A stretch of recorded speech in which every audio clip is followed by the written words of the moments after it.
Balamu wowaleeta ddiiru zo mu makomera n'obusente bwe wasuubiza abaana era n'olukiiko nalulimu. Era bannange mbadde mu busibe buno nga ndi kuwooda za Balamu. Mbadde mu busibe buno nga ndi kuwooda za Balamu. Balamu minisita w'abavubuka okumala emyezi 5 gye maze mu busibe mbadde kuwooda zo olw'okuba gwe n'afande Masiko akulira CPS mwangamba nkozese social media yange okuwaayiriza Kyagulanyi nti okwekalakaasa yakufandinze. Nembagamba sigenda kubikola. Ne munoonya omusango gonna gwe munteekako omwali okuntwala mu maka gange mukono munsibeko ebintu nene mwesanga ti amaka mwasanga ninayo omuntu. Waliyo bannamawulire nga byonna babiraba. Mubaddewo nga mwagala okunvundiza mu makomera n'okumpayalinga nsigale mu makomera naye nga mwankwata mu lujjudde ng'ensi yonna ekimanyi mwankwata mu kwekalakaasa kwanita masitigo kulaga bumativu ku nguzi egenda maaso mu ggwanga. Mbadde mu kkomera ng'omuvubuka nga minisita alwanirira eddembe ly'abavubuka gwansiba. Kyova olaba omusango gwange common nuisance. Common nuisance omusango guntambuza okumala emyezi 5 nga sinafuna bwenkanya. Wembuuliza gwe Munnayuganda alowooza nti toli mu busibe olwo gwe anaafuna omusango gw'omadda onaafuna obwenkanya. Common nuisance n'ensookera ku kooti 1 ey'akayizi n'agulemererwa n'agugoba eya Buganda Road ng'alemereddwa okusala omusango gwo gwa common nuisance. Kyova olaba obusibe bunene ngamba mbadde mbwetaaga. Ku lutalo lwe tuliko tukimanyi bulungi tugenda funa obwenkanya mu mbeera yonna. Okutiisibwatiisibwa kwe tuyisiddwamu tulimala tufuna obwenkanya.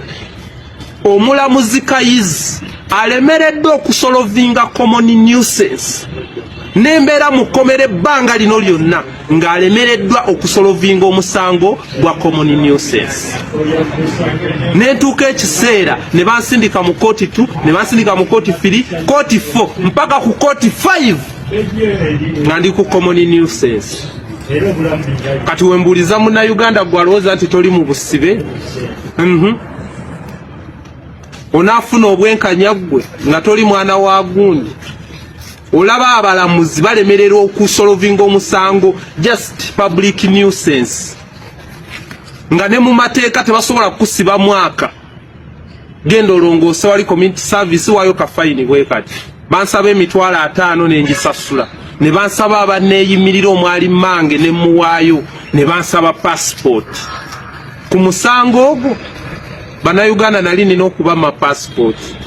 Era njagala kubategeeza passport nzirina etali egi nendali sigenda gibawa. Era abalamuzi mwena mukimanye nti omusango gwali gwankwasa nga sirabawo wembawera passport yange oba sigenda kufuluma mu ggwanga kuba ndi Munnayuganda.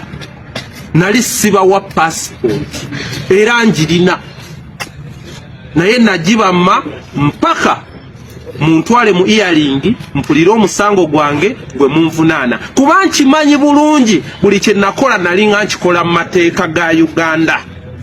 Okuleka ebitongole mwenna judicial ekitongole ky'abalamuzi Uganda Law Society mwe nali njagala mutunule mu nsonga zino kuba omusango ogwankwasa gwali gwa human rights ng'erina okunvunaanyizibwako. Tegwali gwa bibiina tegwali gwaki gwali gwa bannansi ne tukwatibwa abantu 105 104 ne bateebwa nga tebasabiddwa yadde endasi.